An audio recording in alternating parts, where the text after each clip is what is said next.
In this video, I'll show you how to add trending text animation in CapCut.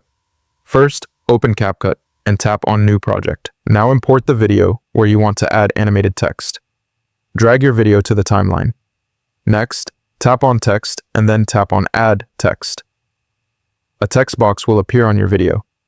Now type your text, for example, a title, caption, or hook line. After typing the text, select the text layer on the timeline. At the bottom menu, tap on Animation. Now you will see three options: In, Out, and Loop. Tap on In first. Here you will see many trending animation styles. Tap on any animation to preview it on your text. Choose the one that looks best for your video. After that, go to Out and select a simple exit animation. If you want your text to keep moving while it stays on screen, open Loop and select a smooth looping animation. Now your text looks animated and trendy.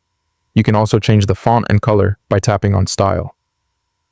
Make your text bold and clear so it looks good on small screens. If the animation feels too fast or slow, you can adjust the duration of the animation. Finally, place the text exactly where you want it on the screen. When everything looks good, tap on Export and save your video. That's it. This is the easiest way to add trending text animation in CapCut.